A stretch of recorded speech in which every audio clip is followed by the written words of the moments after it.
Please take our audience survey. You'll find links on our blog at martialarts.thepodcastnetwork.com. Thanks.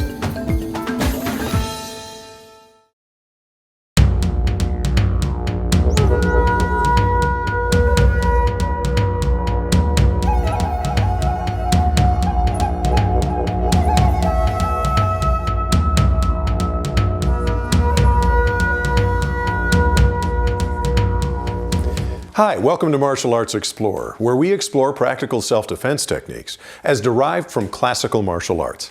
I'm Scott Combs. This time we're looking at a flow drill derived from cat stance. Now, flow drills should not be considered fighting techniques. Flow drills are useful for distancing, pacing, and body feel, yours and your partner's. When you've been in the martial arts long enough, you develop a sense for what will likely happen as you feel your opponent move. This is invaluable information, as it allows you to narrow down the possible counterattacks to your defense. I can't tell you how many times I've seen someone without much experience misread someone's body motion and step right into a devastating technique. We should also note right here that even experienced martial artists will misread body feel from time to time, and I've had the bruises to prove it. If you can learn to read your opponent's body feel, you'll go a long way to nullifying their attacks and counterattacks, giving you an opportunity to ground them and clear the danger zone.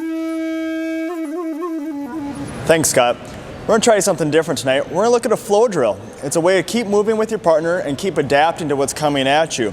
We're working from a slap parry position. The hands are moving through, allowing us to strike. Our partner is going to find the same position and take it back towards us. And this directly relates into a cat stance. A lot of times you'll see this position here.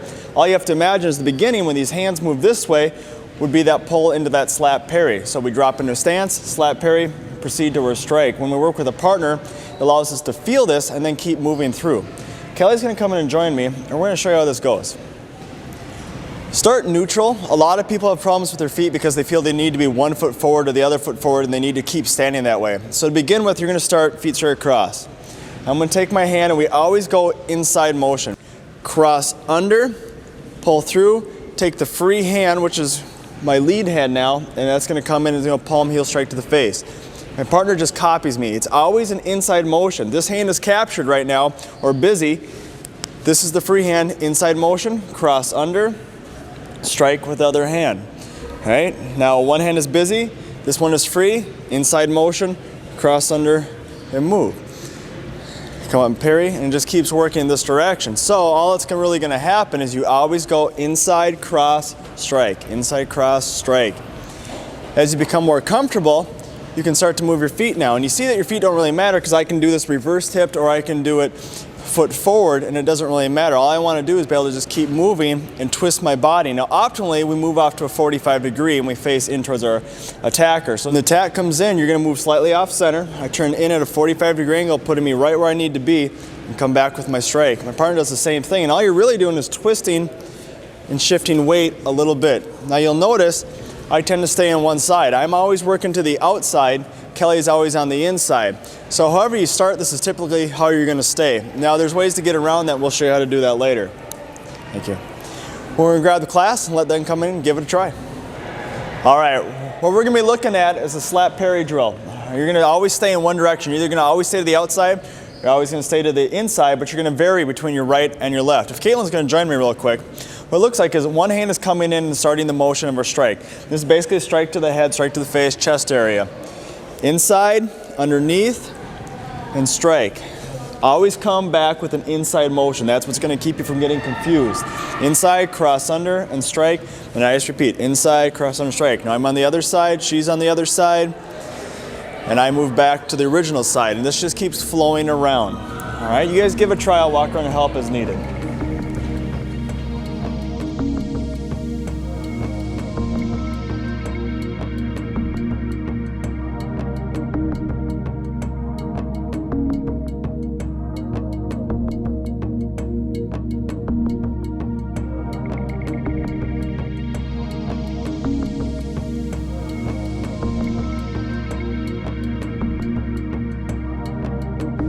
Now as you start to get this, remember you want to move offline a little bit. So just a little shift from side to side, Make it small, just turn your center line in towards your attacker if you can.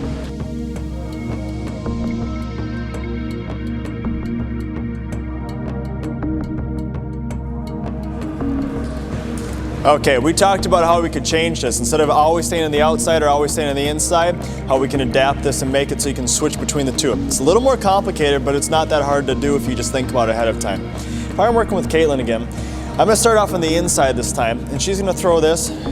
Now inside, cross under, here's that strike, and she's gonna go ahead and now she's gonna start hers. She's on the outside and strike, okay? So we see how this is working. I'm back on the inside, she's on the outside.